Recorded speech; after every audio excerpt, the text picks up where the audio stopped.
Samoa o maia si o tātou Tapuaiga le atua i le nei Afiafi. O iai tātou le nā wha moenga pei se taula o le anganga e le mato sina ma ua mausali e o foi to tonu i tala atu o le ia pui pui. O le tatalo mo le anganga pa ia tātou wifo ma tatalo i le atua. Le atua mamanae, o le atua mamalu, o le atua sili e se lamala ua fio. O le whanau naunga lea o se o mātou atu noo, ma au tangata whātua tua i le nei Afiafi. Ina ia taula atu i la ua fio mātou wha moe moenga uma. Ai pa ngā lava lea, lo mātou mativa wha lea nganga. O le ala leo lo mātou puru na una wina o lo whātasi mai, e ala ilo lava nganga pa ia. O le nganga e tonu ai mea uma mātou te whai. A fio mai a nganga pa iae, se ia ina o mātou loto tā pua i umanei. Ne ia mawhai o mātou whai o le nei tā pua inga, i le nganga ma le wha maoni lava. Mai ua tuai mea uma i le wha sili ina o lo lava suwafa mamanu. Wa o mātou ta talo e alatu ia Yesu Keriso le li malo mātou whaola. Amene.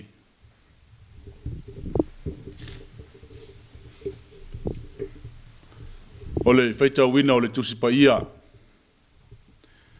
Tusi filifilia mo i tātou le nei Afiafi. O le tusi le perfetto Jeremia matau pe se furu malfitu. O te whaita wina mai le whaiupu 5. Ia whaangata mai le whaiupu vanu. Pāwhonga maia, o nisi nei o awhionga pa ia alo tātou watua.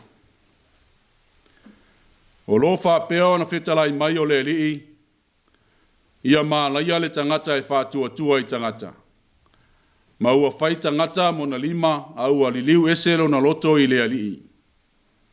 E avea o ia e pei o le tula i le vao, na te leilo a foi pe a o mai mea lelei. E mau ai o ia i mea pa a i le vao, o le nuu na umati ma le lea ina. Amu ia le tangata o le whātua tua i le alii, o le ua whai le alii mo na whātua tuanga. A wā o ia e whāpei o le la au o totoi tawhatafaane o le vai, ua so solo atu o na a i tawhatafaane o le vai tawhi.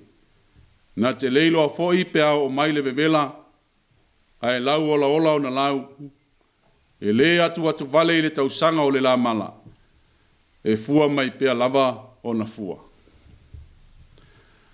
Pamanuia te le mai le atua, e ala ilu tātou whaitau, ma whaalongo longo i ana whionga pa ia.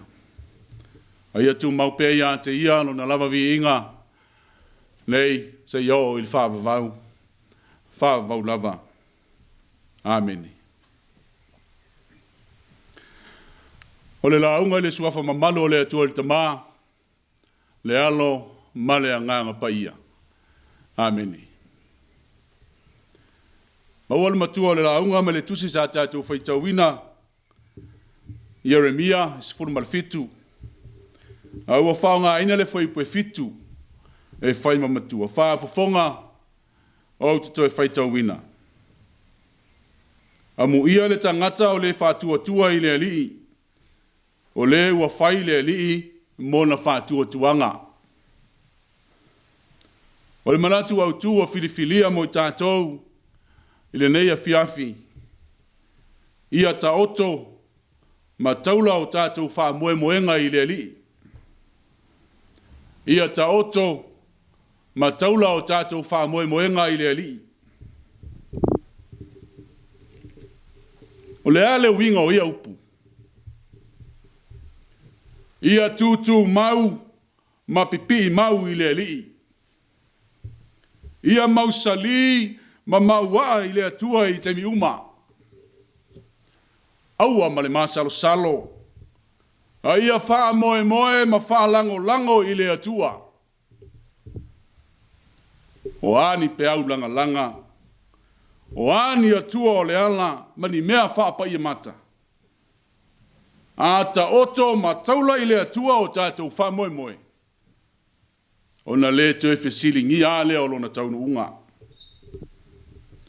So se waa e fo lau le sami. O le mea tā ua e le mawhai o na misi. Pe pao pao, pe manuao, e ta tau lava o na yailo na taula. E tō o manga yai tau tai, po o kapeteni pe ao ina so wā le vasa. Afia mapu fo i ma malolo. O na lafo leo le taula, a e se isa ili se malosi, au wale fo launga. A malosi ma mausa li le taula. Po le ale a ave ma le tatafio le au. E le mawhai a o na tafea ma faa lea nga ina le waa. Ai a motu lo le taula. O na whelafo ina loa lea ma ngoto unga i le moana. O le popo lenga lea o le perfeto Jeremia. A o whenga iai ma le nuu o yuta. Le nuu faa longa tata ma le fautua ina. Ua faa sili o lantou loto. Ta mao a inga ma le malosi faa fita o ai kupito ma asuria. Ai faa ngalo le atua. Na au maya i lantou me le mesa anufo polonga ai. Ua va ai ma le faa noa i le unga o le a o iai. Talu lo lantou furi tua i le atua. Ua le ai ase ese senga o yuta. Ma le vaa ua motu ma le taula. Ua tafea i le aua mala. O Jeremia. Na wala awina faa pitoa e le atua. E fai ma perfeta i le nuu o yuta. I le taimi le nofua inga le tupu o Yosia. O le faa moe moe. Ia ta watu ia yuta. Ina ia salamo. Ma foi mai i le atua. Na fe tau ilo na tula i mai.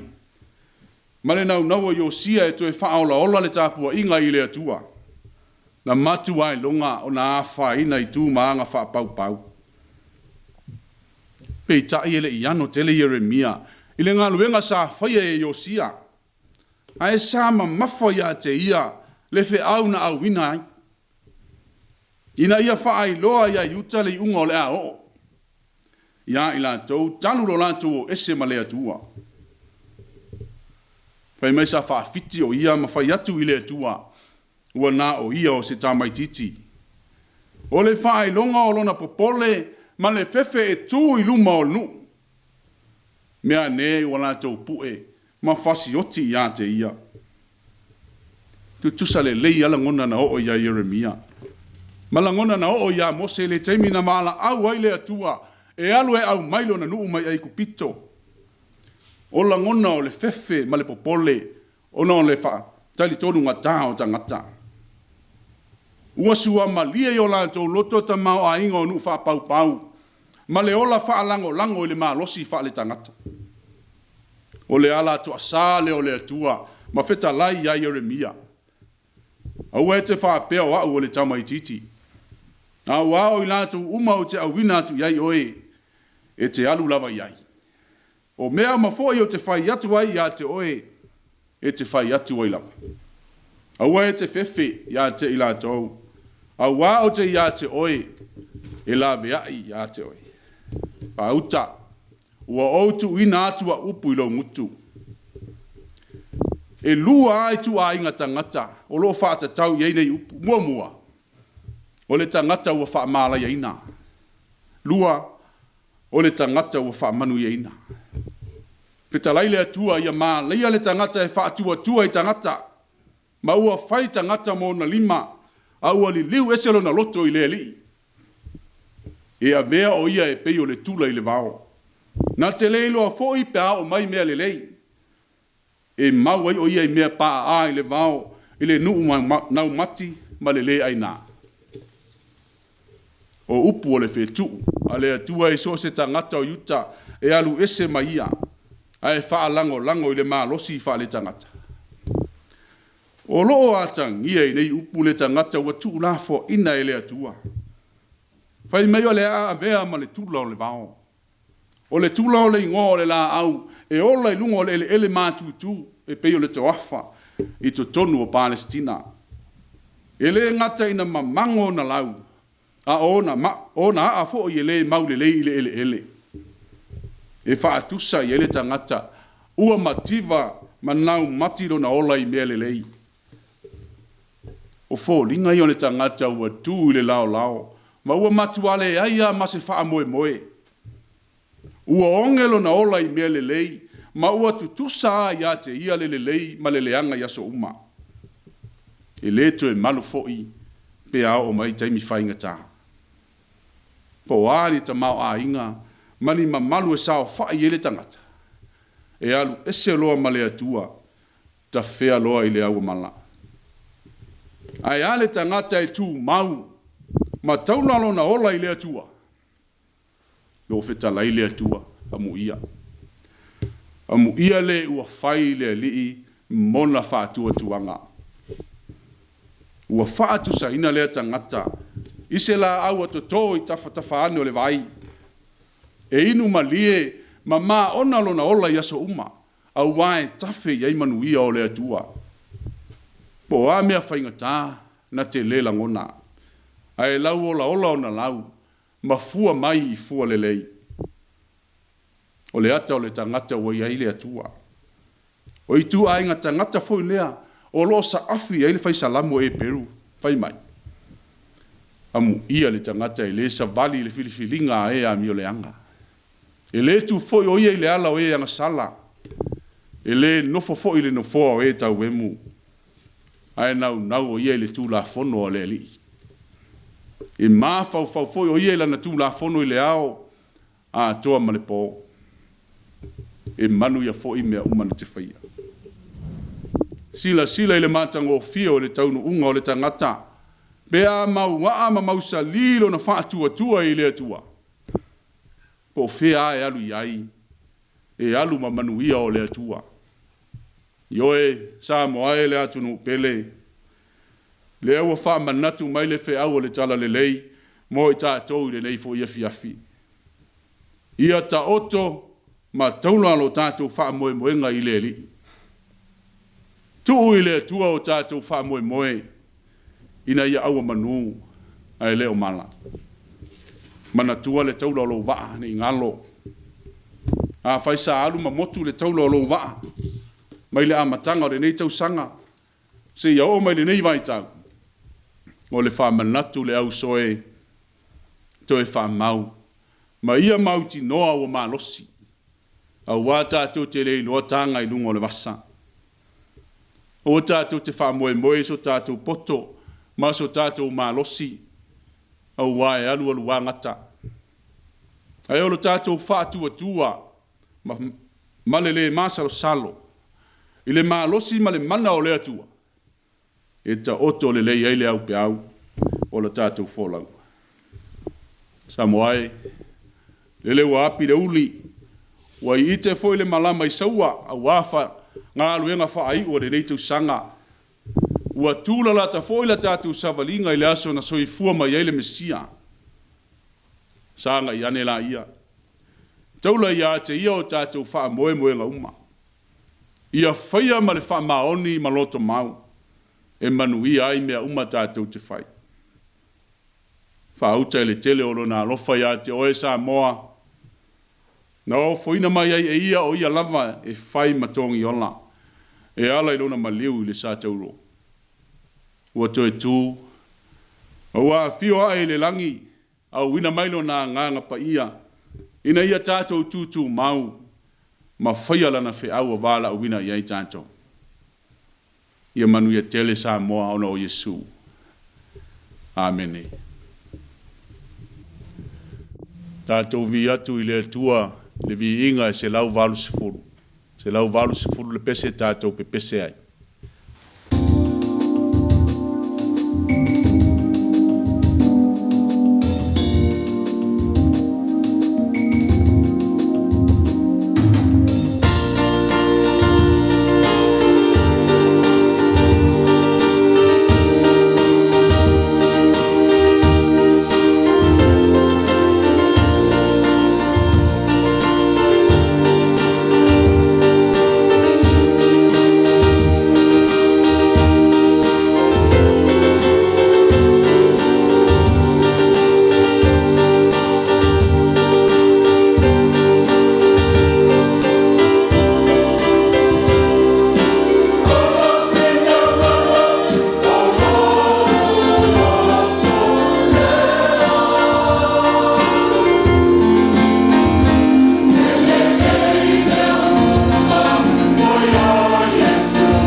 tātou tālo sanga, tālo le whaafitai, whātou senga, ma moli ato tātou manao I le atua, tātou wifo, ma te tālo I le atua.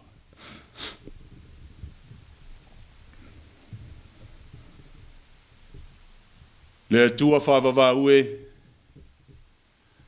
o e lava o le tupu o le langi, a toa ma le leila lo langi. E moli ma wha maoni, lo lava whina ngalo o whaafufonga iai lo wātu nuu, ma o mātou whanong. A o mātou iai whaatasi ma lo wātu nuu o Samoa, I le neita o Afiafi. Si o mātou whaafetaia lo walofa, ma lo wanga le lei whaasoa soa mai. O wao le lava waa e whanua, whaatama soali inga sa whia ngai ma lo watunu. O le tangata malana sa whaatino. I le ua manuia whaatinonga o au malama singa sa whia ngai ai ma o tangata. A o mātou wane lava se I avatu, le nganga o le loto whaafetai I la ua fio. Au wau e tau manuia whaiva lau whanau. Mātu langona lava le loto whaafetai le atua, ona o nei awanoa o mātou maua. Ai meise, le ala ata o le TV e whakasa. Ua mawhai ona mātou feso tai ma o tangata, o lono nofo ma pāpā au I atu no mamao. Ai meise o le tali mau mai, o si o mātou tofi le atunu. Langona le loto whaafetai le li ie, I le alofa I nā tele o la ua fio I lo mātou wola. E lawa o e mamoli mai lo lātou soifua, ma o mātou tūla lata, I le tau whai unga o whiau whai o re reitau sang. Ia o lo anga le lei pēa la ua fio. E meisole, ta ape masala la wai o ou tangata I lea mea ma lea mea. Vi ia la ua fio, o lo alofa wha soa soa mai lo mātou wola. Mātou whaitau, ma whaalongo longo I lo whetalai mai e ala I ua fionga pa ia. Wa vea pea lea maa o onga sili mo I mātou. A lea foi o mātou whaalongo I lo whetalai mai. Vi ia o lo mātou watua. A waele ai ase tasi e taula iai, wha a moe moenga o ou tangata. Wa nao e lava o lea tua manu malo, e mawhai e o na e manuia o mātou whiwa. Ia o se wha manatu tā ua, ina ia toe ti mata ai le upenga o lau whanau. E meise o ou tangata atoa, ina ia tofu langona, le tā ua o le mana au wina te to atasi o le tangata I lea tō finga, ma lea tō finga lo mātou watua. Mātou whawhetai, ono o le nei māwhutanga whaatasi malo watu nuu, o mātou whaia. Ia whaile ma vi inga o la ua fio, sa mātou au nanga whātau waa. Mātou whawhetai o lo manuia, si o mātou watu nuu o Samoa, iona ta itai whale mano. Ia e maisio ta itai whale e kalesia, o nuu ma a inga. E o ia na ai tau ma lele, I mea no nofo ai atu nu e mamao. Ai sisi ale wha malama, o mātou te pāne I si o mātou watu nuu, so mātou tofi na tutupu, ma o la e ai. Ia vi ia la ua fio, o lo le tele na wao lo walofa I lo mātou wola. Whawhitai o manuia le nei atu nuu, o lo mātou no nofo mao mawai. Ia wale atina enga o a inga, ia e meise o lau tala lelei. Mātou whawhetai lo walofa whaaua upea, e meise o le tu mumusu o lo lava nganga, o le nganga e mawelo mātou malosi, o le nganga e mawelo mātou fia ma le oli, e whaatupu malosi ia I mātou, ia o mātou whenga ia I tiute ma whaiva. Whawhetai au mea lofa tāua o le ola, o tā leni maanga waa, ua e whaata mau a inga ina aisi o mātou watu nuu, ia e meise o tangata whaatua tua. Ia vi ia ma whamanu ina, ma wha pale ina peala ua fio I le vi inga ma le mamalu. Whawhetai e sili, ono le taulanga na o fuina e lo walo pele o Yesu ke riso, la maliu ma toe soi fua manu ma lo ma le oti ma le tuunga mau. O elo mātou wa vanoa i le ola e wha vavau. Pea whai e moni lo mātou sala mō wha atu e tua wha maoni i lau. Lau wa fio. Le atua anga le ie. O e lava o le atua le lofa tū noa, ma le lofa muti vale. Pa ngā lava lea le tele o loa lofa. Ia o le tusa lava lea malo mātou tali atu i lea lofa tele. A wāua tau tino lava lo mātou o la anga sala pēa i o luma. Ia o le i fonga lo watu nuu le nei Afiafi. O se atu nuu e anga sala ma se se. E meiso e ka le sia ma le au nanga. Le wha lau te le ina o lofina ngalo. Mua le o ngā tasi ma lofina ngalo lo mātou atua. Mātou wole ma wala au watu le atua lo whae si e wha mā ngalo Samoa atoa. Wha mā ngalo i mātou te to tasi. E meiso lo mātou wola le wha mā oni i le wha tinongo au nanga. Le atua lo whae. Sila maia ma le alofa. I le wha si fonga lo watu nuu. Se i e wha mā ngalo. A vea ia le maliuti ngāo ke riso. Ia whailea matongi ola mo Samoa mo tangata. Le atua tali mana oe. Oe lava o le atua o le alofa tū noa. Ma le alofa muti vale umalava. Ti alofa ngiasi o mātou watu nuu o Samoa. I whamanuia i ona taitai. Wha ale mano. Whamanuia i atina enga ese au wale manuia o lo watu nuu. Whamanuia i ka le sia. Le lau a fono le fototele. E meiso tamā o le ka le sia. O lau e ka le sia o ao. Wa le ngate i Samoa. Ia o atunu e mamao. Ia o au lava whamanuianga. Ma ia urulu matafo lau lo fila ngalo. I loto o tangata. Ina ia whaia o mea e. Fia ai la ua fio. Ia e meisio. O le au nanga wha tau waa e ngā whatia i le manosi. E au na ai ma tau tua mo oe malau tala le lei. Umatu tatalo. Ia ieilo wanga le lei. Ma au wha manuianga i si o mātou watunu. Wha manuia atina enga o lo mātou ngā lulue ai nei atunu ua waa inga. Wha pia foi lau tala le lei. Ia ieilo wanga le lei. Ma au wha manuianga. Wha manuia le ala ata. O lau e whakasa TV. Leo mātou moli mawina. Ua whai eo na wheso o tai o tangata. O lo taape masala lau le lalolangi. E meise lava o Samoa. Mātou whe moli mawa iai lo wa lofa tūnoa. E ala iau mea lofa tāua. O mātou tatalo. Le Afiafi o mamalu mai le pōngi sā. Tō whawhalo wa tunu o moe mamalo lo. Anga le leila wa fio. Tō whanga o le pō. Ia iai lau whamanuia ia Samoa atoa. Ao le manuia ma le file mua la wa fio le atua lo mātou tamā. Le alofa siri eso Yesu ke riso lo mātua li i ma le whaola. Le māfutanga e whaia pēr ma la wa fio a nganga pa iai. Tu maule lunga ia Samoa atoa. Mau tangata whātua tua i le lalolangi. Nei māso umai o i le whaavavau lava. Amen.